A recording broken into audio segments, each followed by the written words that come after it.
I suppose every community has its own traditions, passed down through the generations, and carried on in modern times. Most people don't give these traditions a second thought, but most of them are harmless if they're not done, like placing an angel or a star on top of a Christmas tree. If you don't do it, or you decide to stick a sock up there instead, nothing bad will happen. That's the way of most traditions. Of course, that's just one of the harmless traditions. There are thousands of things we do each day that have been passed down to us from our grandparents or parents. We do them without a thought as to why we do them. Ask yourself why you don't walk under a ladder or put shoes on a table. Say bless you when someone sneezes, or throw salt over your shoulder if you spill some at dinner. All these things have dark origins. I've found that the further back in time you research traditions, the darker they become. Some are downright frightening and cruel. And that's why I'm telling you my story today. Some of the bloodiest and scariest traditions from ancient times have made it all the way into the 21st century nearly unchanged. With the introduction of the New Age and everybody spouting their testimonials about love and light and enlightenment, there is still at least one bloody, dark, and vile tradition that I know about personally. Not because it was performed in front of me, or I participated in it. No, nothing like that. I know about it because I was there when the people of a little rural town in Pennsylvania did not perform the traditional ceremony of their forefathers on a prescribed night 5 years ago. We're going to call the township Blessing, Pennsylvania. That's close enough to its real name. I don't want to lure any looky-loos to the place. Not only would it be dangerous for you, it might warp the ceremony in some weird way and bring another tragedy to the people there. They suffered enough, in my opinion. You might not agree with me after hearing the tale, but I'm keeping the real name out of the story anyway. Now, my cousin lived in Blessing and had been pestering me to come there and spend part of the fall with him and his family. He had a wife and 3 kids who were just great, and I had a wife and a little rat terrier. We didn't have kids. My wife couldn't for whatever reason. Doesn't matter now. Now I knew the people who lived there were descended from a German family who moved to the United States back in the 1700s, and that this family started the town. They brought with them some of the old ways and old beliefs that had been passed down to them long ago. One of these beliefs was about the fertility of the land. Blessing was primarily an agricultural area then, and is still to this day. There are orchards and vegetable gardens that extend for miles in some parts. The community owes all its wealth to the uncannily high production of fruits and vegetables. Not only is production off the charts, they had never seen a bad harvest. But the produce was the best around. There were no blights, no droughts, no bugs that gnawed up the vines, and the farmers swore that they never used chemical pesticides or fertilizers. Like most people who heard this, I scoffed. Whatever. I would tell my wife, Kelly, it's their lie. Let them propagate it however they want. Bruce, that's my cousin, married Nadine, who was a direct descendant of the founding family in Blessing. They lived in a grand manor situated on 50 acres of orchards and planting fields. Their 2 boys and their daughter had plenty of room to run and play outdoors. It was idyllic. Kelly told me that we should look into buying a home in Blessing, that she would love to live there. Nadine and Kelly hit it off immediately, talking like they'd known each other for ages. Kelly loved the kids. She always had the nurturing mother side, even though she couldn't have kids, so it was nice to see her being able to finally be motherly to some little ones. Our dog, Jazzy, well, he didn't care much for having to share her attention with the kids, but, it was still nice. We settled in for a 3-week stay at Bruce's, not realizing that we had ventured up there during one of the busiest times of the year, harvest time. He assured me that his harvesting would be complete within a week, and that we would still have plenty of time to visit and reconnect afterward. Naturally, I helped him with the work. I never realized before what back-breaking labor farm work was. After day 4, I felt as if someone had dropped me off the side of a steep, rocky mountain, and I'd rolled all the way to the bottom. Bruce laughed and told me to stay home that day. Well, hell, I didn't argue. I'm a school teacher, not a farmer. Now, Nadine regaled Kelly and I with the rich history of Blessing and her family. She was proud of her heritage, and it gave her a certain passion that made her stories come to life. As she and Kelly made lunch, the stories took a darker turn, though. She said the man who had founded the town had not taken chances on his crops from the very beginning. He apparently held to a certain annual ritual that included a blood sacrifice. She was quick to add that it was a fertility ritual, as if that cleared up the matter. Now, in my mind, that's just how things were in the old days. People believed weird things. It was here and now that mattered, in my opinion. When I asked about the last time the ritual was enacted, she got all edgy and brushed off the question without a direct answer. We're enlightened now, though. I mean, who needs to do fertility rituals for their crops anymore? She chuckled and turned the conversation toward finishing the meal. Enlightened. Yeah, I could see she was one of the New Agers. She and Bruce did live a little like hippies. Well, rich hippies, but still, you get the idea. They were all about Mother Earth, light and love, as if they could lead the way to the next great age of man. But they were really good people. They had their quirks, as all people do. I put the incident out of my mind and enjoyed the next 2 days lazing around the house, recuperating from all the strained joints and muscles. At the end of the week, Bruce announced that the harvesting was complete for the season. The only produce we would have after that would be the pumpkins, and they always let the little kids from the town's school come and take them for free on their yearly field trip. He also arranged for them to go on hayrides. Like I said, they were really good people. Kelly and I were excited to join the community for a harvest festival that was set to take place on the night of the full moon. It was held in an old barn. Nadine proudly told us it was the same barn her 5th great-grandfather had built when he had settled his family there all those years ago. Modifications had been made, of course, and maintenance had required the roof to be replaced and such. But it was still the same structure. The pond out behind the barn was large and dark under the moonlight. The festival started there with all the attendees holding newly harvested vegetables that had been fashioned into crude dolls above their heads and circling the pond 3 times. I couldn't understand what they were chanting as they walked, and I guessed that it must have been in German. Bruce said it didn't matter because we're outsiders. All we needed to do was carry our vegetables and circle the pond 3 times, and then toss them in just like everybody else. After the 3rd time around, the line of people stopped and tossed their produce into the pond. Kelly and I followed suit.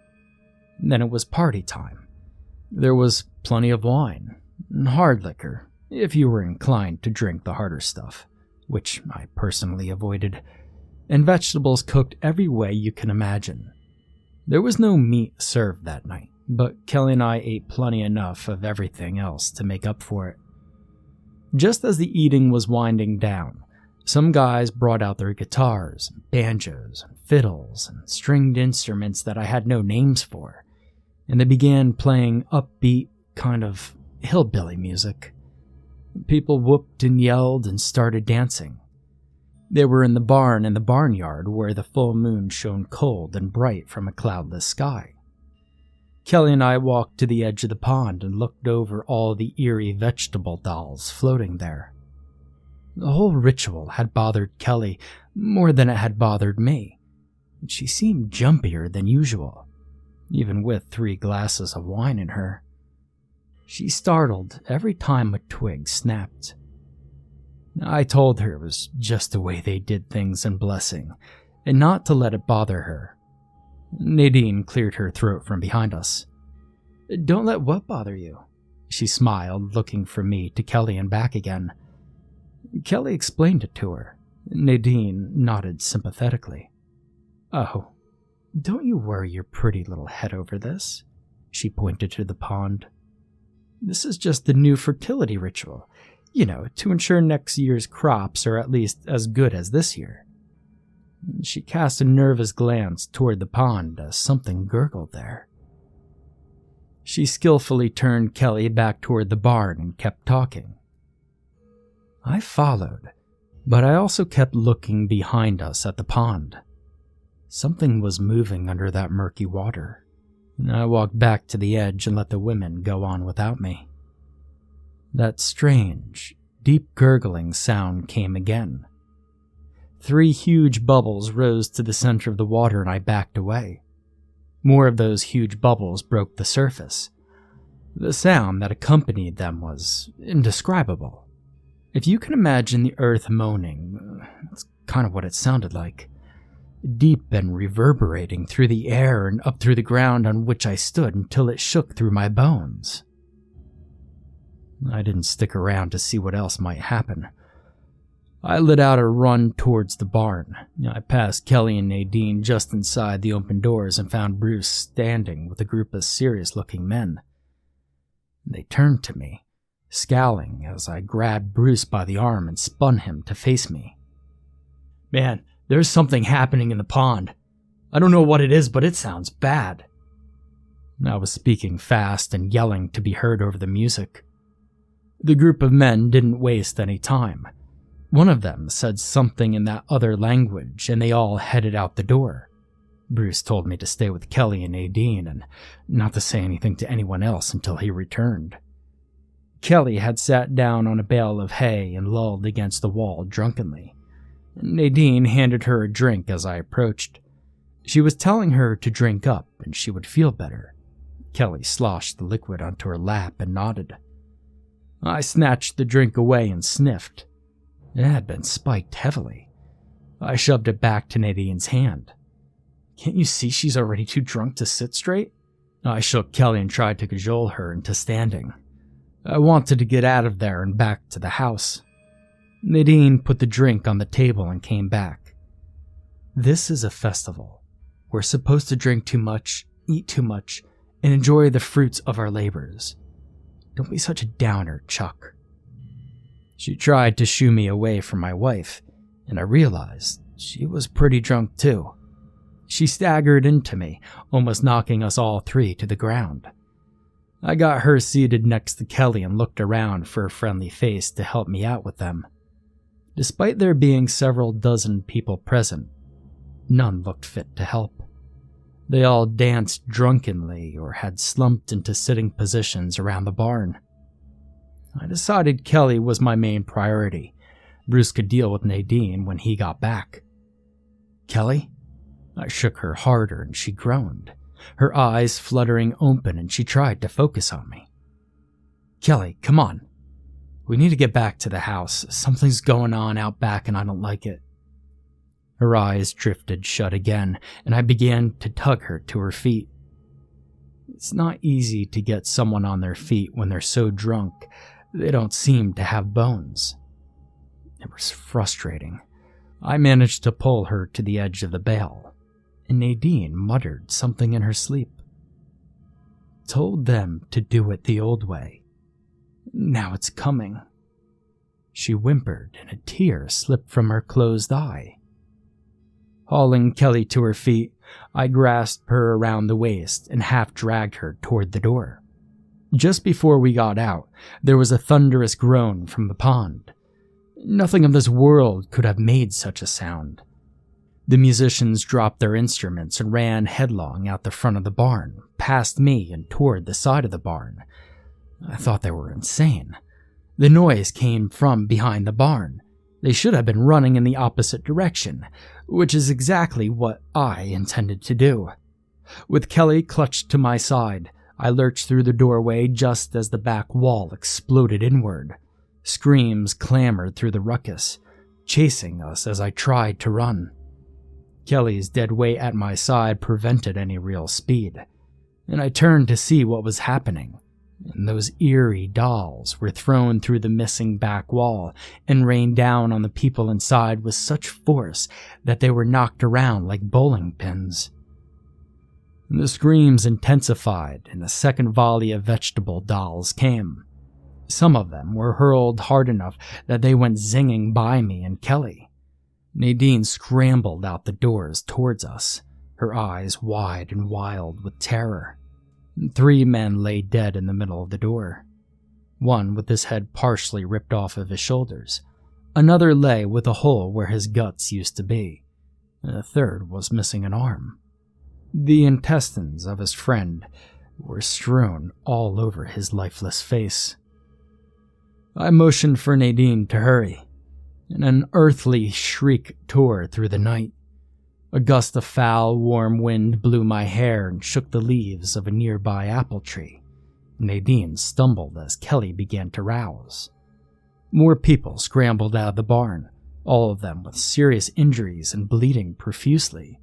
They all wore identical expressions of wide-eyed, white-faced terror. A woman came out backwards as she was dragging a large man by his feet. Her screams were audible above the other noise. I shook Kelly, and she finally stood on her own 2 feet. She clutched at me blindly as she stared back at the horror show happening. I pulled her away from the scene, but she caught sight of Nadine limping towards us, and she lunged out of my grasp, screaming for the other woman. I tried to hold on to her, but she stumbled forward and tore away from me. The next bit seemed to play out in a horrific, high-definition slow motion. Bruce and the other men in his group ran from behind the barn. Nadine fell, sprawling on the ground. Kelly landed on her knees close to Nadine, helping her up.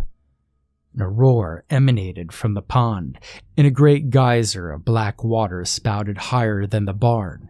And then the world was filled with brackish, fat raindrops that had the sickening consistency of syrup. And then a monstrosity rose from the muddy pond bed, its legs like gnarled, twisted tree trunks, and its body like an ancient network of twisted roots ripped from the thick, muddy earthen tomb with obvious great effort. The long squelching sound was ended with a slopping noise as the suction was broken and it was free. The creature moved toward the remains of the barn. I craned my neck up to see its face. I wish I had not. The face was a living thing sitting atop that eldritch and giant body. Gnarled vines and branches twisted and writhed. Children's faces emerged in the twisting mass, pressing outward as if trying to escape. The cage of branches that served as its torso bulged with the shapes of more things that I knew had once been living animals and children. And the coalescing shapes that made up its face solidified momentarily as the monster drew in a great breath. The world seemed to be in a vacuum, as if it drew in not only the air around us, but also time itself. And I suddenly commanded my body to run for my wife and the fallen Nadine. But it was in slow motion, like those horrible nightmares you have of running, but never really getting farther away from the thing chasing you. The creature screamed and time reset itself. And all of a sudden, I was hurtling forward, out of control and pinwheeling my arms to remain on my feet. I grabbed Kelly's arm and spun away from the barn, yanking her up to her feet and forcing her to stagger run to keep up. She screamed for Nadine one last time, and then she went down hard. The force of it dragged me off balance, and I tumbled onto her. Rolling to the side in a full-blown panic, I hit something unmoving and was confused as this unmoving thing was jutting from my wife's chest. Focusing on her, I saw a long, thin tree branch sticking right out of her. My mind didn't want to believe she was gone, and I tried again to get her to her feet. Her eyes were unblinking, staring at me accusingly. I had brought her to this place. I had caused her to get killed. I felt like a murderer. And that's what her eyes said as I stood there wailing her name. Bruce ran to me and grabbed me by my shirt, shaking me violently. "Leave her, Chuck. She's gone. They both are. We have to go." He started to run, and I turned to see Nadine pinned to the ground by a long, thin tree branch that looked more like a spear than a branch. My eyes drifted up to the creature, and it was shooting the branch spears from its arms, killing some of its targets instantly and wounding others. All of them were pinned to the ground, immovable, their fates sealed. A branch whizzed by my face, and I barely flinched. It shot through Bruce's thigh, stopping him in mid-stride. He yanked at his leg, using both hands, grunting in pain with each movement. Something in me finally let go, and I ran to him, grabbing the branch and pulling with all my strength. Using our strength in tandem, we were able to dislodge the spear from the ground. Within seconds, we had it out of his leg, and there was a hole the size of a grapefruit straight through his thigh. He motioned toward to a deep ditch in the front of the apple orchard. "Over there, hide us," he said weakly. I dragged him to the ditch, not sure what good it would do. The thing from the pond was raining down destruction and death at lightning-fast speed. We had no chance of escape. The only thing to do was huddle there in the ditch and wait to join Kelly once the creature found us. There was an open field for a good 100 feet or more before we could reach the cover of the apple trees. I resigned myself to my fate. Life really wasn't life without Kelly by my side. After a few very long seconds, there was silence. I could hear only the creaking of the creature's body as it shifted its weight, crawling up to the top of the ditch. I peeked out. The creature stood in the barnyard looking down at a boy. Upon closer inspection, I saw that it was Bruce's oldest boy, Jacob. He stood fearlessly looking upon the creature. "Bruce, it's Jacob. He's facing down, that damn thing." My heart thudded heavily in my chest. Bruce dragged himself up and yelled for Jacob. He pulled himself the rest of the way out of the ditch, still screaming for his son. I wanted to be brave. I wanted to sprint over and grab Jacob and run as far as I could with him, but I couldn't move. Terror does what it wants with your body, no matter what high ideas you might have about how things should play out. Jacob stepped to the ravaged remains of the barn, disappeared inside, and returned almost immediately, pulling his younger brother with him. "Is this what you want?" Jacob lifted his little brother, who kicked and squealed. He wasn't much smaller than Jacob, but the older boy didn't seem to have any trouble lifting him and keeping hold of him. The creature made a purring noise, but it wasn't cute like when a cat does it. It was more of a threatening grunting sound. Jacob stepped toward the thing, pushing Dax in front of him. "He's yours. Take him and stop this." The creature bent forward, and its head opened down the middle, revealing a miniature lush landscape. I'm sure I even saw a rolling hill far inside with the sun riding its horizon. Dax stopped screaming and fighting. I did break into a run then.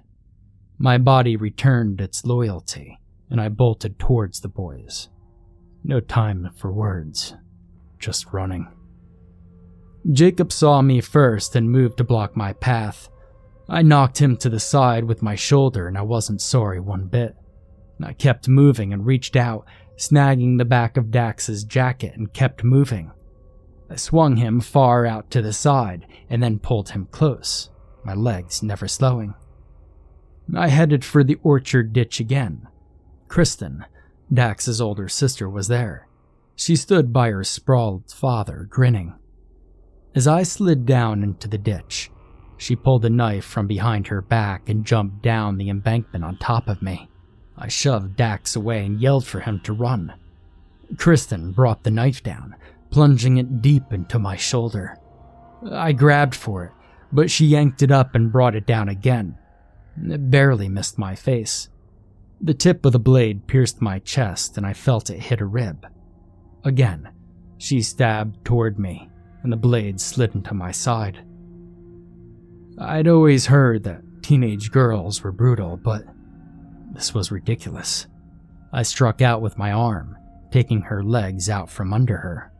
Her squawk of surprise was followed by a string of curse words that would have shamed a sailor. She flung a rock at me as I pulled the knife free and started to run toward the trees. The piercing high scream spun me on my heel. It was Dax. Jacob had dragged him back to the creature that stood only yards from the ditch. Again, its head opened up, but this time there was no lush scenery. It looked like hell instead. An arm, black, gnarled, and fast as a snake, grabbed Dax and hauled him inside before I could get out of that ditch. Kristen was on me in a flash, dragging me back down to it. The creature turned and walked peacefully back to the now empty pond. As it turned to face the barn, I could see a kid's face struggling to push free. It was Dax. His own siblings had given him over to that creature, to a fate worse than death. I was mortified at their actions. Both their parents were dead, and I was sure Kristen had stabbed Bruce to death, and the entire crowd from the festival were dead, and the ground had gone soggy from the pond water raining down and the blood from all the people. The creature swiveled its enormous head toward me and knelt down into the muck of the pond bed. I heard Kristen move up beside me, but was unable to tear my gaze away from the monster. Kristen whispered in my ear, "Old gods only settle for old ways of doing things. Mom and Dad should have known that. Old gods always demanded a blood sacrifice. It's not just the crops that get destroyed if the old one doesn't get his due." There was a stinging, cold burn that lit up from the center of my throat to the left of my ear, followed by a hot gush of thick liquid. The smell of iron clogged my nose. She had cut my throat. The murdering little bitch slit my throat and then walked off toward Jacob as if she had done nothing.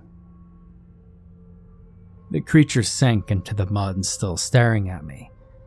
My head lolled to the side, and I prayed to be with Kelly again as blackness took me in its arms and carried me away. 2 days later. 2 days later. Well, I awoke in a hospital bed. My hands and feet in padded restraints. A week later after that, I was released into my sister's care.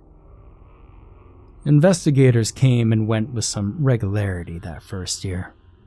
I told them it was all a blank, that I couldn't remember a single thing from my time in Blessing, Pennsylvania. I was so convinced that I almost convinced myself that I'd never been there at all. But then I see my scar in the mirror, and I feel the empty place in my bed where Kelly should have been. And I know it was all too real. I still have nightmares about that night, about Dax and Kelly. I've never even told my sister what happened that night. I tell her the same lie as I tell the investigators. No one would believe me anyway, and it would likely get me locked up in a psychiatric hospital. Yeah, no thank you. Now, a year later, I read a small article from Blessing's little local newspaper.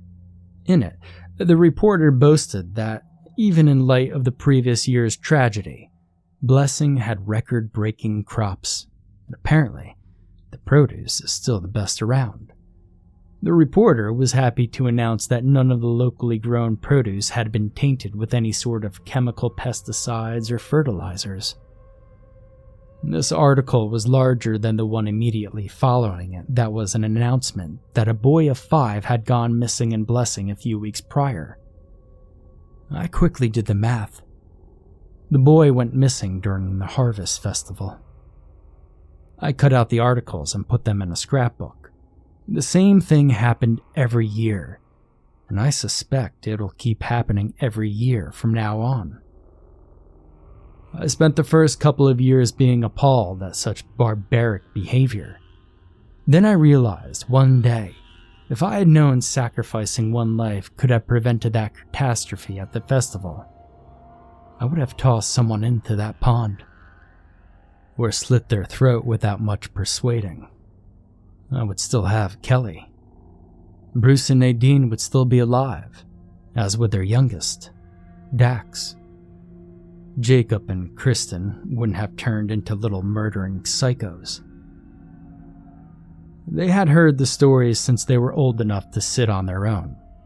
It was their bloodline who started the ritual in the United States. It had been their bloodline who had carried out the sacrifices every year as far back as anyone knew. They took it as their responsibility to carry on the tradition that their parents had been too weak to continue. I don't like to think that a person is being sacrificed to that monster every year, but I like even less the idea that a person is not being sacrificed there every year.